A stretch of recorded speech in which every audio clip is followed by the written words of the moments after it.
you can apply for citizenship and other sweet benefits of being an Australian. You can live in Australia indefinitely. Hi guys, welcome to my YouTube channel. This is the Princess Oliver's Diary. First and foremost, I want to say a big thank you to everyone who has subscribed, liked, shared and commented on my video. Guess what guys, we just hit 100+ followers and I'm super excited. Thank you guys so much. This means a lot to me. It's so amazing to see that you guys are supporting me. Thank you so much. I'm super grateful, appreciate it. Now let's get to the order of the day.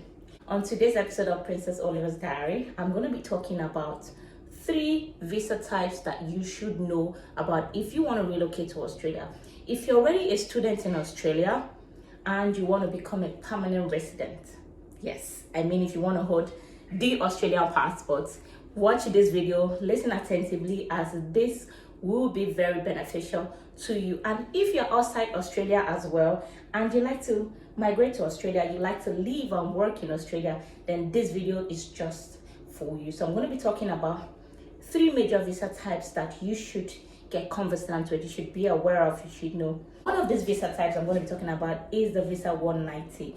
And now, what is the visa 190?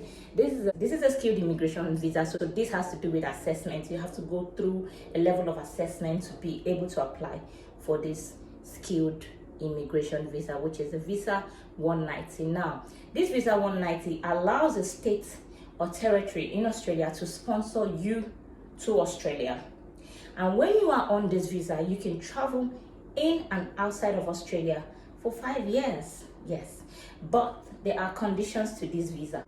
Yes, now it's not just enough to get this visa. You have to know, is this visa gonna give me an Australian citizenship in the long run? Yes, it can give you an Australian citizenship if you meet the requirement for a citizenship application. Now, in order for you to meet the requirement, first you need to go through the skill assessment process for you to get your visa 190. One of the disadvantages of this visa you should get to know is that this visa, you would have to live and work in the sponsored state or territory. For example, what do I mean? Now, if you're sponsored by New South Wales, which is where I'm currently in at the moment, on visa 190, you can leave. You are only allowed to leave work in that particular state for a certain period of time before you go for your citizenship assessment and you pass and you become a citizen of Australia. So the only limitation of this visa is just that you have to live and work in that certain territory or state that has nominated you for this visa. It sounds good, right? I know, but there are no other restrictions such as work restrictions, so you can work as much as you like, you can school as much as you like, and you can travel in and out of Australia with this permanent residence visa. Yes, you heard me right. Now we're going to move to the second visa, which is a 491. What is a 491? This is a regional provisional nomination visa. Now, this visa allows you to live, work in that regional place for a stipulated period of time. And this visa cannot be extended. Now, unlike the 190 visa, the 491 visa is regional. The 190 is not regional. So you can decide to live and work non-regional place. For example, if you are in New South Wales, so you can decide to, if you are on the 190, you can decide to live in Sydney or the regional parts of New South Wales, right? But on the 491 visa, you are only allowed to live in a regional, work in a regional, school in a regional. That is what the visa condition is. And this visa condition also states that it cannot be extended. And this 491 visa gives you a pathway to a permanent resident, which is a 191 visa. Yes. So if you've been on the 491 visa for a stipulated period of time, you've met the requirements, you can apply. If you are eligible, you can apply for the 191 visa, which is straight PR, which is straight permanent residence. Yes. Another thing that you should be aware with the 491 visa is it's a point-based visa. You have to be invited for you to apply. So a regional place in Australia, a regional territory, state territory, it has to be the keyword here is regional.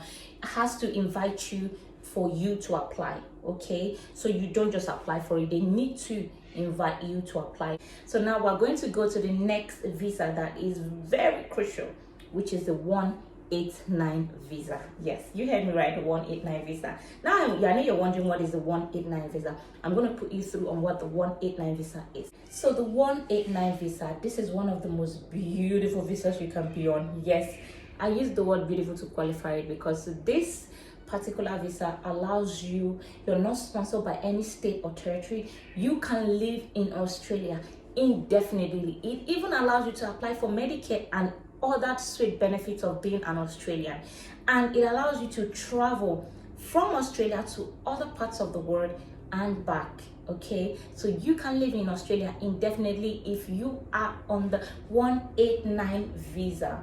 And one of the perks of this visa is you can sponsor family members, loved ones to be on this same visa with you. And if you're eligible, you can apply for citizenship afterwards if you are on this visa.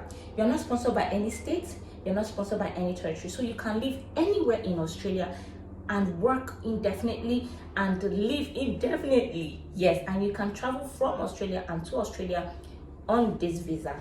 So you see, it is one of the key visas that you should look at. Already in Australia as a student, keep an eye out for these visas. If you are on one of these visas, it's important that you understand some of the conditions attached to it and the benefits attached to it. Then you weigh a condition and ask yourself, is the benefit more than the conditions in it? Yes, I guess from where you're coming from and where I'm coming from, it kind of looks like we already have the answer.